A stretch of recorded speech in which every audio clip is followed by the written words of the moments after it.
Ons gaan voort in hierdie les om te kyk na ons langer transaksionele tekste. Die eerste een waarna ons in hierdie les kyk, is die dialoog. En onthou hy het 'n baie spesifieke formaat. Kom ons gaan kyk. So ons dialoog, en dit is altyd een van die formate wat gevra word in lang transaksionele tekste. So 'n dialoog is 'n gesprek tussen twee mense. It can be more than two people as well, but it's mostly two people.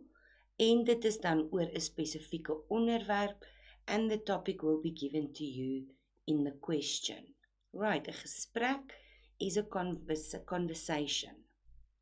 Die formaat van die dialoog is baie spesifiek, en jy moet weet hoe dit werk. So if you want to create a context before you start writing, you're going to put that in brackets. Kom ons begin en ons sê, it is early morning at school. Vroegoggend by die skool. So you create your context and you put that in brackets. You are then going to skip a line and then you put the first person's name. Let's say that is Mia. And then you put the colon. And if it makes it easier for you, just draw a pencil line down your page so that you do not make a mistake in your format. You are then going to write whatever your first speaker says. After that, you're going to skip a line, and then the second person is going to speak. Sarah, and then Sarah says whatever she says, and once again, you skip a line. Right. If you are adding information, once again, you are going to put it between brackets. Right. So please remember that this format is very important. You do not want to lose marks on using the incorrect format. Furthermore, vir jou dialoog, die taal en styl is informeel, maar geen slangwoorde of SMS taal nie. So although the language and the grammar is informal, no slang words and no SMS language, right?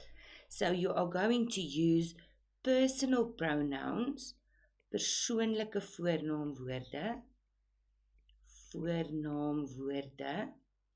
like jy and jou. But remember, when you are talking to your mother or your father, gaan jy sê ma of pa. Of as jy praat met 'n meneer by die skool of 'n juffrou by die skool, dan gaan jy nie vir hulle jy en jou sê nie. Right, dan gaan jy hulle so aanspreek, meneer of juffrou. Kyk na jou grammatika en jou spelling, baie belangrik. Skep 'n konteks. That's what you are going to do in the beginning.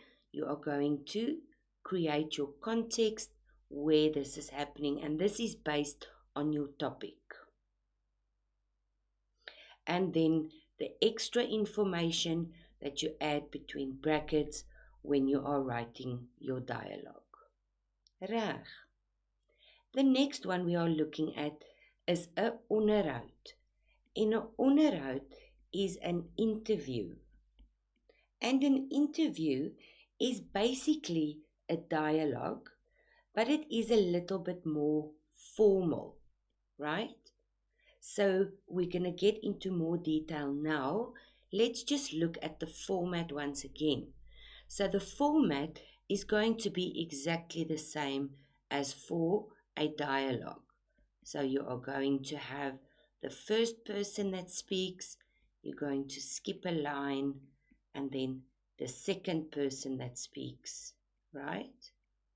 Whatever they're saying, and then skip a line. So the format for onderhoud and dialoog are exactly the same. The main differences where a dialoog is a conversation, an interview is question and answer, right? Vraag en antwoord. So the one person asks the questions, the other person answers. Hou jou sinne duidelik en kort, clear and short, precise and to the point. Weereens, let op jou grammatika en jou spelling, dis altyd belangrik. Die doel van 'n onderhoud is om inligting in te samel. So the one person interviews the other person to gather information about them. Jy moet relevante vrae en antwoorde vra. Your questions must be relevant to the topic and your answers must be relevant to the questions. And then you are going to create your context again in the beginning and using brackets, add extra information as you go along. Right, that is then a dialogue and an interview. The next one for long transactional is recensie. In English, this is a review. Reg. So wat is 'n resensie? 'n Resensie is 'n geskrewe assessering van 'n kunswerk, 'n fliek, 'n boek, 'n restaurant of 'n vertoning, soos 'n toneel of 'n konsert. So it is a written assessment or evaluation of a work of art or a movie, a book, a restaurant, or a vertoning is a show. And this can either be a play or it can be a concert. So anything that you have to write a review about. Dit bestaan uit 3 dele. Eerstens gee jy die konteks, agtergrondinligting oor die skrywer of die illustreerder of die soort werk of plek wat dit is. So firstly, you are going to create a context by giving background information about the author, if it's a book, or the illustrator, if it's also a book or an advert or something, or the kind of work that it was, if it was a work of art, or if it was a movie, the director, or if it's a place, if it was a restaurant that you are reviewing. Secondly, you are going to give a description. Jy gee 'n beskrywing. So jy gaan die elemente bespreek. If it's a book, the elements of the text or the place. So in a book, you are going to briefly discuss the main characters, die hoofkarakters. And remember, you're not giving away the plot. You are simply highlighting important events in the story. And this would be the same for a movie. In the case of a concert or a play, you are also going to talk in a play about the characters and the plot. For a concert, you're going to give some information about the artists that appear. For a restaurant, you're going to highlight items on the menu, op die spyskaart. Reg, on the menu. And then finally, the third part of your review is the assessment or the evaluation, die beoordeling. Nou evalueer jy die werk en jy gee jou eie opinie of beoordeling en dan gebaseer daarop maak jy 'n aanbeveling, a recommendation. Right.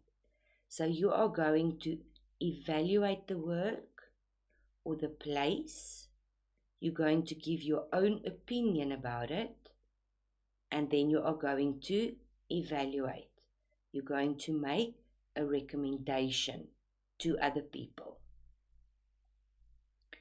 In your review, you have to include positiewe en negatiewe aspekte.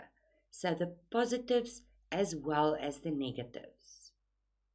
Jy gaan die produk se kenmerke gee, the main characteristics of the product, die aanbevelings, this is the recommendation that you are making. Jy gaan ook die beperkings gee, if there are any restrictions on the product or the show or the item or whatever it is that you are reviewing. Die resensie moet die leser oortuig. And this is very important. Your review has to convince the reader. So it has to be that good. Die resensie word in die derde persoon geskryf. So when you make your recommendation, you are not going to use ek, right? So you are not going to use ek. You are going to say, dit word aanbeveel of nie aanbeveel nie, right? Of dit sal. So you are always writing in the third person.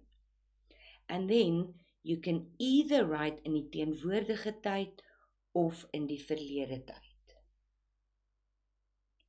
Wanneer ons kyk na die formaat van 'n resensie, is dit baie spesifiek. As jy byvoorbeeld oor 'n boek skryf, goed, dan gaan jy begin deur te sê die titel van die boek is byvoorbeeld Vila se kind. Reg? Jy gaan ook sê die skrywer van die boek of die outeur van die boek is Daleen Matthee. En hierdie kom bo aan voordat jy jou resensie begin skryf. Reg. Hier gaan jy dan die gradering sê. Gradering, and this is the stars that you give it. And you can either give it a 9 out of 10, or you can say a 4 out of 5, or you can give it 4 stars, something like that. Okay, so this goes at the top, then you're going to skip a line, and then you start writing your different paragraphs. And you are going to have 3 to 4 paragraphs, not plus 2, 3 to 4 paragraphs, excluding the top part here, right? So you're going to have your introduction, which is the background, then you're going to have your description, then you're going to have your recommendation. So you're going to have a minimum of 3 paragraphs, and if you write really well, you are going to have 4 paragraphs. Once again, our reference for this is the Mind the Gap study guide that you can find on the Department of Basic Education's website. Good luck.